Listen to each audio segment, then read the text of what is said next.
Hoy vamos a desglosar una de las operaciones encubiertas más audaces y con mayores consecuencias de toda la Guerra Fría. Se llamó Operación PBS Success. Es una historia donde la guerra psicológica, los intereses de una megacorporación y la CIA se juntaron para derrocar a un gobierno democrático en Guatemala.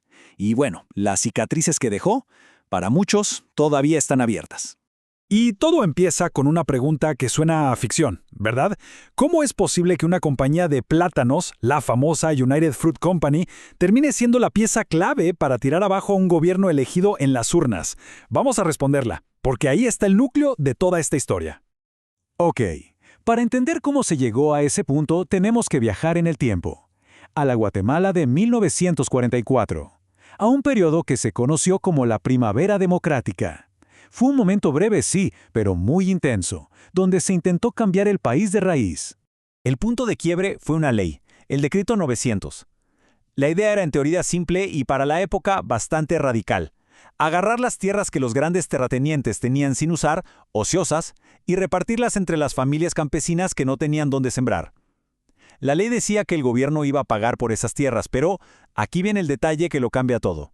Y aquí está la gran ironía de todo este conflicto.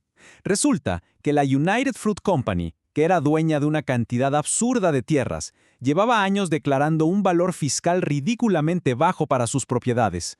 ¿Para qué? Pues para pagar menos impuestos. Así que cuando el gobierno de Arbenz dijo, perfecto, les pagamos lo que ustedes mismos dicen que valen sus tierras, la oferta fue una miseria. La propia estrategia fiscal de la compañía se le vino en contra. Y así es como una pelea por plata y tierras se convierte en una crisis internacional, porque resulta que las dos personas más poderosas del gobierno de Estados Unidos en ese momento, los hermanos Dulles, tenían lazos pero muy directos con la bananera. John Foster, el secretario de Estado, y su hermano Allen, el director de la CIA. De repente, en Washington, la conversación dejó de ser sobre frutas y pasó a ser sobre la amenaza comunista en el patio trasero de Estados Unidos. Con eso, entramos de lleno en la siguiente fase, la creación de una crisis artificial. Con el gobierno de Eisenhower ya instalado, la CIA recibe luz verde para la operación PBS Success, un plan diseñado para desestabilizar Guatemala por completo, operando desde las sombras. Y no escatimaron en recursos. Se aprobaron $3 millones de esa época, que hoy sería una cantidad enorme. Esta cifra lo dice todo. El gobierno de Arbenz tenía que caer, costara lo que costara. El arma principal de esta operación no fueron las balas, sino la mente. Crearon una estación de radio fantasma, La Voz de la Liberación. Transmitía todo el día noticias falsas, hablando de un ejército rebelde gigantesco que ya casi llegaba a la capital. Hay que imaginarse el pánico. La gente prendía la radio y escuchaba sonidos de batallas que simplemente no estaban pasando. Era una invasión inventada.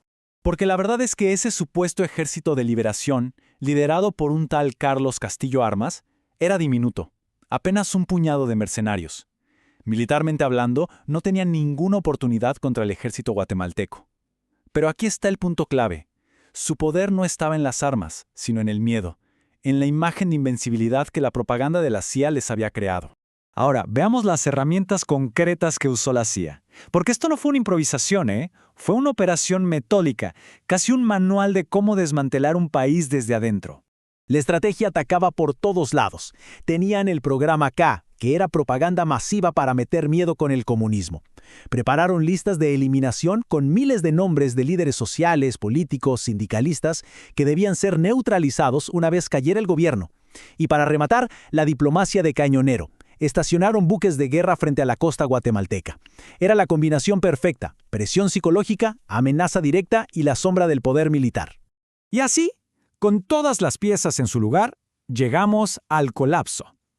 A cómo la suma de todas estas presiones logró quebrar al gobierno en junio de 1954. La jugada maestra de la CIA fue un bloqueo de armas. Básicamente, aislaron a Guatemala. Le impidieron comprar armamento en Occidente. Esto obligó a Arbenz a buscar en otro lado y terminó aceptando un envío de armas desde Checoslovaquia, que era parte del bloque soviético.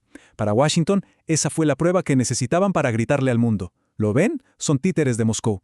Y con eso justificaron la intervención. El 27 de junio de 1954, todo se vino abajo.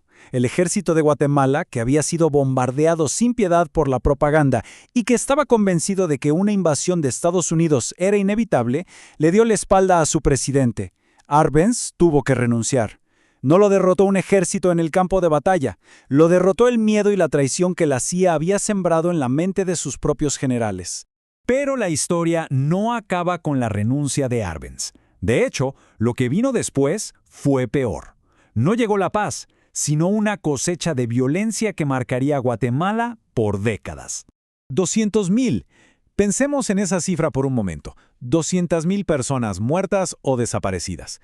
Ese es el saldo estimado de la guerra civil que empezó años después, un conflicto que es consecuencia directa de la caída de la democracia en 1954.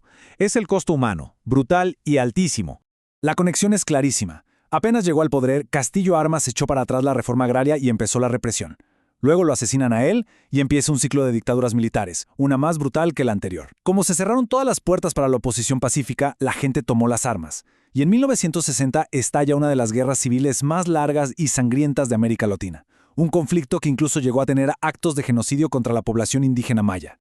Y el impacto no se quedó solo en Guatemala. La operación PB Success se convirtió en el modelo a seguir en el manual de instrucciones para futuras intervenciones de Estados Unidos en la región durante la Guerra Fría. Lo que hicieron en Guatemala fue el ensayo para lo que luego harían en lugares como Cuba o Chile, un precedente peligrosísimo. Y todo esto nos deja con una pregunta final. Porque años después, cuando se desclasificaron los documentos, se supo que la CIA siempre supo que Arbenz no era comunista. Pero ya era tarde. El daño estaba hecho. Y eso nos hace pensar, si una mentira de Estado tiene éxito y logra su objetivo, ¿puede la verdad, cuando por fin sale a la luz, realmente sanar la herida que dejó?